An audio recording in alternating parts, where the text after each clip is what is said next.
اور یہ ممکن ہی نہیں کہ کوئی انسان اللہ کے برگزیدہ بندوں میں سے بھی ہو اور پھر کفر بھی کرے، ہرگز ممکن نہیں۔ انبیاء ایسی باتوں سے پاک رہتے ہیں۔ عزیز مصر کی بیوی نے اصرار کیا، آپ کو مجبور کیا اور لگی چمٹنے تو یوسف علیہ السلام وہاں سے بھاگے۔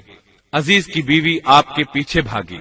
اللہ تعالیٰ نے آیت 25 میں اس واقعے کو یوں بیان فرمایا ہے، اور دونوں دروازے کی طرف دوڑے، اور اس عورت نے یوسف کا کرتا پیچھے کی طرف سے کھینچ کر پھاڑ ڈالا، اور دروازے کے پاس ہی عورت کا شوہر دونوں کو مل گیا، تو کہنے لگی، جو شخص تیری بیوی کے ساتھ برا ارادہ کرے بس اس کی سزا یہی ہے کہ اسے قید کر دیا جائے یا اور کوئی دردناک سزا دی جائے۔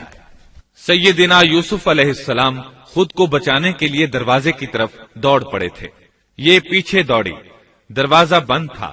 ابھی آپ دروازہ کھولنے کی کوشش کر رہے تھے کہ اس نے پیچھے سے آپ کی قمیص پکڑ لی، جھٹکا جو لگا تو قمیص پیچھے سے پھٹ گئی۔ اسی دوران دروازہ کھل گیا اور عزیز مصر اندر داخل ہوا۔ اس نے یہ منظر اپنی آنکھوں سے دیکھا کہ اس کی بیوی زیب و زینت کے ساتھ بن سنور کر یوسف علیہ السلام کے بالکل پیچھے کھڑی ہے۔ اسی وقت اس نے خود کو الزام سے بچانے کے لیے کہہ دیا، جو تیری بیوی کے ساتھ برائی کا ارادہ رکھتا ہے اس کا کیا بدلہ ہے؟ پھر خود ہی کہنے لگی، اسے قید خانے میں بند کر دینا چاہیے۔ ایسا اس نے اس لیے کہا کہیں وہ یوسف علیہ السلام کو قتل نہ کر دے۔ ادھر یوسف علیہ السلام نے بھی فوراً اپنا دفاع کیا اور کہا، میں مجرم نہیں بلکہ یہ ساری کارستانی اس کی اپنی ہے۔ آیت 26 اور 27 میں ہے۔ یوسف نے کہا، یہ عورت ہی مجھے پھسلا رہی تھی، اور عورت کے قبیلے ہی کے ایک شخص نے گواہی دی کہ اگر اس کا کرتا آگے سے پھٹا ہوا ہو تو عورت سچی ہے اور یوسف جھوٹ بولنے والوں میں سے ہے، اور اگر اس کا کرتا پیچھے کی جانب سے پھٹا ہوا ہو تو عورت جھوٹی ہے اور یوسف سچوں میں سے ہے۔ یہ گواہ کون تھا؟ اس بارے میں دو قسم کی روایات ہیں۔ پہلی روایت یہ ہے کہ وہ دودھ پیتا بچہ تھا، اس نے کہا کہ اس عورت نے بہکایا ہے اور یہ اللہ کا معجزہ تھا۔ دوسری روایت یہ ہے کہ عزیز مصر کے ساتھ اس کا چچا زاد تھا، اس نے کہا، قمیص دیکھو کہاں سے پھٹی ہے، پیچھے سے پھٹی ہے تو یوسف سچے، اور آگے سے پھٹی ہے تو پھر وہ سچی ہے، یوسف جھوٹے ہیں۔ آیت نمبر 28 میں آتا ہے، سو جب خاوند نے دیکھا کہ یوسف کا کرتا پیٹھ کی جانب سے پھٹا ہوا ہے تو صاف کہہ دیا کہ یہ تو عورتوں کی چال بازی ہے، بے شک تمہاری چال بازی بہت بڑی ہے۔ سید قطب کہتے ہیں، عزیز مصر ان لوگوں میں سے تھا جن کے نزدیک شرف کی کوئی قیمت نہیں تھی۔ اگر اس میں غیرت ہوتی تو اس کا خون کھولتا، وہ عورت پر برہم ہوتا، لیکن اس نے غصے کے بغیر کہا۔ آیت 29 میں ہے، یوسف اب اس بات کو جانے دو، اور اے عورت تو اپنے گناہ سے توبہ کر، بے شک تو گناہ گاروں میں سے ہے۔ اس کے علاوہ اس نے کوئی اور بات نہ کی، یہاں تک کہ یوسف علیہ السلام کو گھر ہی میں رہنے دیا، جدا بھی نہ کیا۔ لیکن پھر یہ خبر شہر میں آگ کی طرح پھیل گئی، عورتیں طرح طرح کی باتیں کرنے لگیں، لوگ عزیز مصر کی بیوی کو تانے دینے لگے۔ آیت 30 میں ہے، اور شہر کی عورتوں میں چرچا ہونے لگا کہ عزیز مصر کی بیوی اپنے جوان غلام کو اپنا مطلب نکالنے کے لیے بہلانے پھسلانے میں لگی رہتی ہے، اس کے دل میں یوسف کی محبت بیٹھ گئی ہے، ہمارے خیال میں تو وہ سری گمراہی میں ہے۔ یہ چرچا ہونے لگا کہ عزیز مصر کی بیوی ایک غلام کے ساتھ برائی پر تل گئی، اگر کسی آزاد کے ساتھ ایسا کرتی تو معاملہ اور تھا، غلام سے محبت کر بیٹھی، یہ تو اس نے بے وقوفی کی انتہا کر دی، اس طرح اسے خوب برا بھلا کہا گیا۔ یہ خبر عزیز مصر کی بیوی تک بھی پہنچ گئی۔ آیت 31 میں ہے، اس نے جب ان عورتوں کی پرفریب مکارانہ باتیں سنی تو انہیں بلوا بھیجا اور ان کے لیے ایک مجلس مرتب کی، اور ان میں سے ہر ایک کو چھری دی اور کہا، اے یوسف ان کے سامنے چلے آؤ۔ ان عورتوں نے جب اسے دیکھا تو بہت بڑا جانا اور اپنے ہاتھ کاٹ لیے، اور زبان سے نکل گیا کہ اللہ کی پناہ، یہ انسان تو ہرگز نہیں، یہ تو یقیناً کوئی بہت ہی بزرگ فرشتہ ہے۔ وضاحت اس کی یہ ہے کہ اس عورت نے اپنے گھر میں ایک دعوت کا انتظام کیا، تمام عورتوں کو اس دعوت میں بلایا، دعوت کا انتظام اس طرح کیا کہ سب کے لیے ایک تکیہ لگایا، پھل سامنے رکھے اور ہر ایک کو ایک ایک چھری تھما دی. ساتھ ہی یوسف علیہ السلام سے کہا کہ مجلس میں آ جائیں. جب یوسف علیہ السلام آئے تو وہ انہیں دیکھ کر مبہوت رہ گئیں. ان کے حسن سے اس قدر متاثر ہوئی کہ اپنا ہوش نہ رہا اور پھلوں کے بجائے اپنے ہاتھ کاٹ ڈالے، لیکن اس کا انہیں احساس تک نہ ہوا. سبحان اللہ، کیا حسن تھا جس کی وجہ سے انہوں نے اپنے ہاتھ کاٹ لیے اور خبر تک نہ ہوئی. کہنے لگیں یہ تو کوئی فرشتہ معلوم ہوتا ہے، انسان اتنا خوبصورت کیسے ہو سکتا ہے. آیت 32 میں ہے، اس وقت عزیز مصر کی بیوی نے کہا، یہ ہے وہ جس کے بارے میں تم مجھے تانا دے رہی تھی. میں نے ہر چند اس سے اپنا مطلب حاصل کرنا چاہا، لیکن یہ بال بال بچا رہا، اور جو کچھ میں اس سے کہہ رہی ہوں اگر یہ نہ کرے گا تو یقیناً یہ قید کر دیا جائے گا، اور بے شک یہ بہت ہی بے عزت ہوگا. یہ آیت اس بات کی واضح دلیل ہے کہ یوسف علیہ السلام نے برائی کا ارادہ نہیں کیا تھا. پھر بات یہیں پر ختم نہیں ہو گئی، بلکہ تمام عورتیں یوسف علیہ السلام پر ٹوٹ پڑیں. ان میں سے ہر ایک کی خواہش تھی کہ یوسف علیہ السلام اس سے محبت کریں اور بے حیائی کا ارتکاب کریں. اپنی عزت اور شرف کو انہوں نے خاک میں ملا دیا. یوسف علیہ السلام کے حسن پر فریفتہ ہو گئیں. اس کیفیت کو دیکھ کر یوسف علیہ السلام نے اپنے رب سے دعا کی. آیت 33 اور 34 میں آتا ہے، یوسف نے دعا کی کہ اے میرے پروردگار، جس بات کی طرف یہ عورتیں مجھے بلا رہی ہیں اس سے تو مجھے جیل خانہ بہت پسند ہے. اگر تو نے ان کا مکر و فریب مجھ سے دور نہ کیا تو میں تو ان کی طرف مائل ہو جاؤں گا اور بالکل نادانوں میں جا ملوں گا. اس سے ظاہر ہوا سب عورتیں یوسف علیہ السلام کو اپنی طرف متوجہ کر رہی تھیں. انہوں نے ہر طریقہ اختیار کیا، لیکن یوسف علیہ السلام نے کسی ایک کی طرف توجہ نہ دی. اللہ نے انہیں بچا لیا اور عورتوں کی چال کو ناکام بنا دیا. اس واقعے کی خبر بھی لوگوں میں پھیل گئی. عزیز مصر کی بیوی کو پتا چل گیا کہ یہ خبریں پورے شہر میں پھیل گئی ہیں اور لوگ اسے ہی قصوروار ٹھہرا رہے ہیں. تب وہ اپنے خاوند کے پاس گئی، اس سے کہا، اب کیا جائے؟ سب لوگ مجھے ہی الزام دے رہے ہیں، معاملہ بہت پھیل گیا ہے، اس بات کو دبانے کے لیے کچھ کرنا چاہیے. عزیز مصر نے کہا، پھر کیا جائے؟ آخر آپس میں مشورہ ہوا، دونوں اس پر متفق ہو گئے. ابن عباس رضی اللہ عنہما فرماتے ہیں، انہوں نے یوسف علیہ السلام کو ایک گدھے پر سوار کیا اور ایک ڈھول والا ساتھ کر دیا اور یہ منادی کرائی کہ اس عبرانی غلام نے اپنی مالکہ کے ساتھ برائی کی کوشش کی ہے، لہٰذا اسے اس جرم کی پاداش میں جیل میں ڈالا جاتا ہے. گویا انہوں نے اپنے پر سے الزام ختم کرنے کا یہ منصوبہ سوچا. اس بارے میں اللہ آیت 35 میں فرماتے ہیں، پھر ان تمام نشانوں کے دیکھ لینے کے بعد بھی انہیں یہی مصلحت معلوم ہوئی کہ یوسف کو کچھ مدت کے لیے قید خانے میں رکھیں. انہوں نے یہ اس لیے کہا تاکہ یوسف علیہ السلام پر تہمت لگائی جا سکے. اس طرح یوسف علیہ السلام قید خانے میں آ گئے. ان کے ساتھ 2 نوجوان اور قید خانے میں بھیجے گئے تھے. کچھ دن ساتھ رہنے کے بعد وہ جان گئے کہ یوسف علیہ السلام نیک سیرت انسان ہیں، عبادت گزار نوجوان ہیں. ایک رات دونوں نوجوانوں نے خواب دیکھے. صبح ہوئی تو دونوں یوسف علیہ السلام کے پاس گئے اور اپنا اپنا خواب سنایا. قرآن کریم آیت 36 میں اس کو یوں بیان کرتا ہے، اس کے ساتھ ہی 2 اور جوان بھی جیل خانے میں داخل ہوئے.